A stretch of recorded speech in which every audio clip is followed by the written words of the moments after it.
Hey there, I'm Mac Wilson from The Current, and I am joined in the Current studio today by the band Beach Weather. Reeve, Sean, and Nick, thanks for joining us today. Thanks for having us, Mac. You are playing with Pierce the Veil, and I'm thinking about artists that you've played with over the years. Is there any pairing of an artist that you have performed with that seems like the most far out from what you do? Like it seems like you jive pretty well with Pierce the Veil. What's the furthest stretch that you'd make with anybody that you've played with on a bill over the years? Honestly, this might be one of them because we have a lot of like softer, lighter tunes as well. So we've kind of rocked it up for this tour, but it's been really fun, and it kind of does fit better than I had expected. You know, I'm trying to think of all the festivals we've done. I was gonna say, crazy headline, like Post Malone was on one. Yeah, Post Malone. Maybe Post Malone. That was a weird pairing, but and then the Pretenders were with us in Brazil. Remember, on the same yeah, stage? Pretenders. There's one festival where it was like straight up gospel band than us, which was pretty cool. And you know, they blew us out of the water. It was hard to follow. There's like 17 people on stage, but yeah. Well, like whether it's chatting with bands or talking about the sets that they put together for different performances, whether you're headlining on your own or opening up for somebody. An example I come back to is the band Metric. I've chatted with them when they've played here for their shows, and then when they've opened up for the Smashing Pumpkins. Like you have to be in a totally different headspace. You're gearing yourself towards essentially somebody else's crowd. So you were talking about gearing your set list towards that. Is it one of those where you really have to boil it down to the very best of the best, or what are you trying to do with your set lists for these? We kind of just took our most like energetic one, since it's a shorter set. We only have like 30 minutes, and it's before such an energetic, couple bands. Something like on like a headlining tour, we're usually thinking of all the moments and scenes or whatever. Like where the middle section, we like to chill it out and do a little acoustic break, whether it's a full band acoustic vibe or something where, and then we can dance it back up with some peppy, poppier songs, and then we can hit some harder rock songs where, this set list was Sean specifically was kind of picking his brain more for of a ski slope on this this version. It's like a 30-minute fireworks show. And in this set we had in the middle, we had a song called Seth Cohen that we were playing the first few shows, and then we put out a deluxe version of our album Melts, and it had a couple more unreleased songs, so we swapped that one out the last show for this one called Dressing Room Tattoo. It's a little bit more kind of like punky, more rockin' song, and I feel like, without feeling like we're only doing our rock songs, we definitely felt, it feels like a cool set that we kind of wanted to do for a while. Because when we do get to those songs in our set, everybody's a little bit more energetic. So having 8 in a row like that is pretty cool. I'm exhausted. Exhausted thinking about it. Well, I've got good news because Seth Cohen, that's the one that we've been digging into. Nice. So I actually never watched the OC during its original run, but it's amazing over the last 2 decades, the imprint that it's made where you don't have to have watched it to kind of know the impact that the show had, not just for the plot, but for the way that it incorporated songs from the time. Like they dug pretty deep. Death Cab and The Killers, Rooney, And they went sometimes even deeper with that, like relatively unknown artists who got pretty premium spots in the show. So I'm curious what the ways that show influenced your own lives. Were there any artists that you discovered from the OC? The 3 that I just said, Death Cab, I mean, Rooney. even Imogen Heap, Rooney was a big one. Yeah. Remember that scene when I think it was the Killers playing in like the bar, right? With it, and then I feel like it informed a lot of like the early 2000s kind of like post like the New York era, like Interpol, era. It was like that was like the second wave of like the indie bands that you could find and feel like you were cool. And they were on Hollister Radio when you go to the mall. All those bands that we wanted to be on Hollister Radio so bad. But the OC. I mean, I personally loved the show when I was in high school.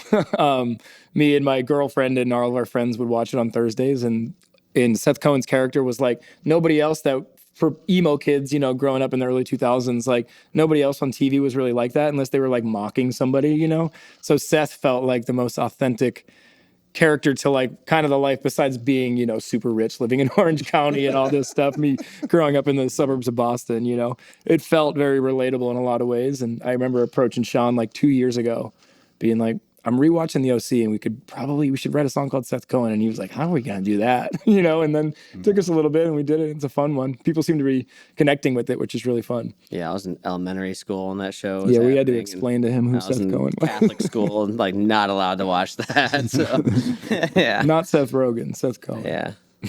We're here in the current studio with the band Beach Weather. So I have a question. Are you familiar with the phrase, not the terrorist organization, but the phrase, the baader-meinhof? Great start to a sentence. The baader-meinhof. Are you familiar with this? Is that like a beer? Or? No, it's the sensation of learning about something for the very, very first time, and then within like days, you hear about it again. You're like, Oh, yeah, that happens all the time. I have never heard about this in my entire life, and now I've heard about it twice in 2 days. Sure. And that was absolutely the case with me and the Billion Stream Club on Spotify. You never heard that phrase before, and then I had never heard about it. Yeah. I heard about it with you reaching a billion Until streams. we were in it, I didn't know about it. So you'll see where I'm going with this. So first of all, congratulations on hitting the Billion Club. Thank you. Sex, drugs, etc. It's almost silly to ask, did that have any impact, like tangible impact in your life beyond the ego boost? Beyond that, was there any tangible impact? Yeah, from they that? gave us like big dinner plates Yeah. that says 1 billion. Yeah. And Now my that's- family that's respects tangible. my decisions in life.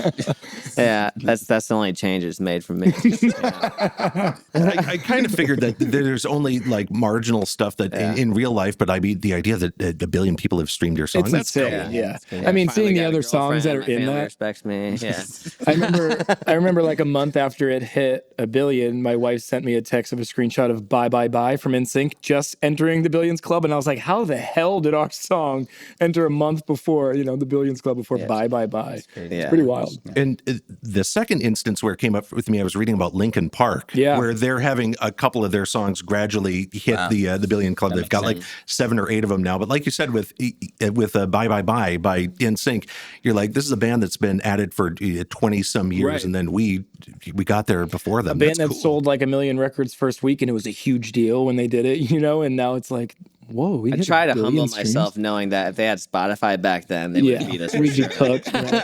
But I will say it's kind of cool to see all these like bands is that cool. are these legacy artists that are like kind of getting their flowers now. I even feel like Deftones are like almost the biggest they've ever been so now sick. because people are, and me personally too, just starting to Like rediscovering rediscover bands. The Yeah. whole time. I even saw one where AC/DC Thunderstruck has been on the rock makes charts sense. for like the last 4 decades or something like Yeah. that. It's setting the record for like the longest streak. Like it's been there the whole. It's kind of it's like been Dark hanging Side of the Moon It's by cool. Pink Floyd always being in the Billboard 200, Right. where like Thunderstruck has always been on the rock Like charts. when Sex Drugs was starting to do its thing, that's when like Running Up the Hill, the Kate Bush song was like going crazy. And so it's just wild. Like a song like 40 years later, us, we're like, whoa, a song 8 years old can catch fire, but then a song like 40 years old can, so it's wild. Yeah. Super cool. So you said that you recently put out the deluxe edition of Melt. So we're talking about the realities of the streaming era. Is this a case where you're like, okay, we're probably going to release this as a deluxe edition at, a year or so down the road? Do you consciously set out to record more in the first place that you can keep in the tank, or do you go back into the studio to record new stuff? Sort of, but Not with the also intention of the we were deluxe, pretty but, set on. yeah. The initial thought was like, we're making a 15-song record. Yeah, we're Like, making we an were all- 18-song or record, 18-song yeah. We had a big whiteboard of thoughts, and we were like, that's totally feasible in 3 weeks. And then it turned into We got to chop it down to 12. Yeah, we had to chop it because there was just the brain space required to do 18 songs felt daunting. But it was to nice say the least. because Yeah. it made us actually like take the 18-ish that we had and go, which ones feel like Melt the most, and then which ones Feel like we an still love but evolution. could be And so worked out nicely it that did work out perfectly because Some they of the all heavier songs kind of crept their way into like the deluxe. song on the deluxe version called Tulips, we loved from day one, and we wrote it in the same session as some of the songs that made it on Melt. But for some reason, we all thought like there's other singles that were going to be, or other songs that would be singles first or second. And like, even though we thought this song would, we were like, it might get buried. It might not get its chance to shine. So the conversation of a deluxe came up, and we were like, let's make Tulips like the star of when the deluxe gets released, and then it has its own life. And it feels cool because we've all loved that song. And it does feel like these almost demo songs get to be treated like a single. It's my favorite song, and I've just been like shaking to like release it for like the past year. We're in the current studio with Beach Weather. Thanks again for stopping by, and best of luck with wherever the road takes you next. Thank you. Thanks, Mac. Thank you very much. The Current is public media made possible thanks to member support.